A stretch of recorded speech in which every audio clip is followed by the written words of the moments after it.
तर सर्वप्रथम आपण काय अभ्यासणार आहोत आरोग्य म्हटल्यानंतर सर्वात पहिले काय येतं तर शरीर आपली शरीराची असलेली तंदुरुस्ती ज्यामध्ये तुम्ही योग्य प्रकारे तुमचं देव असते योग्य प्रकारे तुमचा आहार योग्य प्रकारे तुमचं जो काही आपण शौचाच्या ज्यावेळी साफ वगैरे त्या ज्या गोष्टी असतात या जर सुयोग्य होत असेल तर त्याला आपण म्हणतो आरोग्य.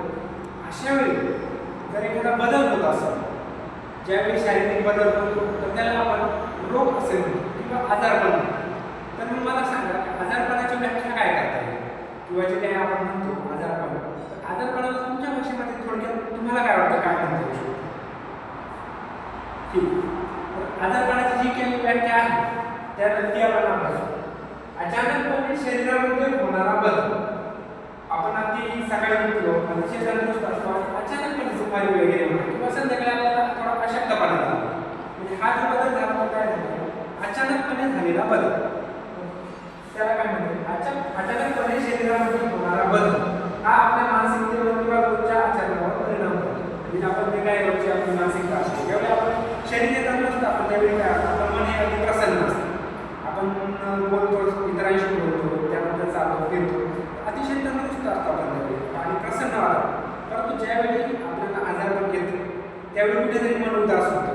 मन उदास झाल्यानंतर काय होतं आपल्या त्या आचरणावर किंवा आपल्या रोजच्या जे काही आहे मानसिकता त्यावर जो काही बदल होतो जो काही परिणाम होतो त्याला आपण म्हणू शकतो की अचानकपणे शरीरामध्ये होणारा बदल हा आपल्या मानसिकतेवर किंवा रोजच्या आचरणावर परिणाम करतो. अशा अवस्थेला आपण काय म्हणू शकतो आजारीपण. ठीक आहे. तर अशा प्रकारे तुम्हाला आजारपणाची व्याख्या समजली असेल. तर आपला जो काही मुख्य आता जो काही धडा आहे आपण त्याच्याकडे वळणार. तर विद्यार्थी मित्रांनो जर जो काही आपण धडा वाचला तर तुम्ही कधी आजारी पडले म्हणजे असं तुम्ही चालता फिरता आणि अचानक तुम्हाला काय अशक्तपणा जाणवला आणि तुम्हाला आजारी पडले आहात का. ठीक. तर आजारी पडल्यामुळे तुम्ही कधी कधी शाळेतून आजारपणाचा जरा बहाणा करून म्हणजे शाळेतून सुट्टी घेतो.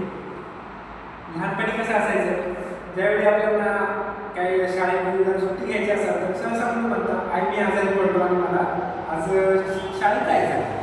अशा कारणास्तव आपण लहानपणी सुट्ट्या घेतलेल्या असतात. तर आपण आपल्याला मुख्य विषय घेतो आजारी पडल्यानंतर कधी कधी आपण औषध उपचार घेतो. म्हणजे सर्वप्रथम आपले जे काही घरचे असतात आई वडील वगैरे ते आपल्याला सल्ला देतात की जर आजारी पडले तर आपण डॉक्टरकडे जाऊ. पण सुरुवातीला आपण प्रथम उपचार करतो त्यामध्ये तर समजा ताप आलेला ज्या काही मिठाचं पाणी वगैरे घालतात त्याच्या पट्टी घेतात त्यानंतर काही आयुर्वेदिक औषधं वगैरे असतात तर आपण ते देण्याचा काढा वगैरे करून देण्याचा प्रयत्न करतो. आणि ज्यावेळी आजारपण थोडं जास्त वाटतं त्यावेळी आपण डॉक्टरकडे जातो. आणि डॉक्टरकडे गेल्यानंतर आपण जे काय आहे डॉक्टर ते आपला ताप वगैरे तपासतात आणि तपासून मग आपल्याला ते त्यानुसार गोळ्या औषधं देतात. अशा प्रकारे आजारपणावर आपण म्हणजे जे काही उपाययोजना करतो त्यामध्ये असेल घरगुती उपाय असतील त्यानंतर घरगुती उपायानंतर असतील आपलं जे काही डॉक्टर असेल डॉक्टरकडे आपण गोळ्या औषधं घेतो. तर या प्रकारे आपण आजारपण या धड्याविषयी शिकू.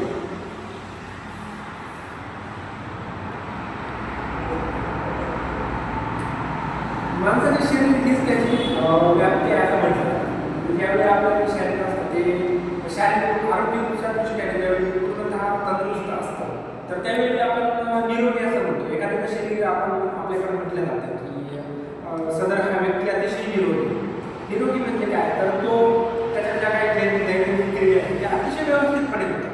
म्हणजे त्यामध्ये त्याला कुठल्याही प्रकारचा त्रास झाला तर त्याला आपण म्हणतो की तो निरोगी आहे. ज्या प्रकारे रोग हा रोगाचा आपण निरोगी असं म्हणतो. निरोगी पण हा शरीराचा म्हटलं जातं की निरोगी हा पण हा शरीराचा प्रमुख दागिना आहे. शरीरात ज्या प्रकारे आपण अलंकार म्हणतो ते अलंकार हे सौंदर्य अलंकार असतात. परंतु खरा दागिना जो आहे शरीराचा तो आपण निरोगी पण तेच म्हणू शकतो.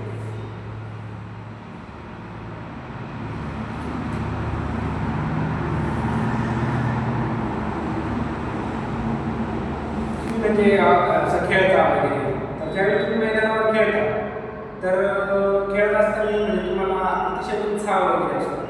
तर ज्या पद्धतीने अतिशय खेळताना असो किंवा चालताना ज्यावेळी उत्साह असतो त्यावेळी आपण त्याला निरोगी असं म्हणतो. तो त्याच्या ज्यावेळी आपण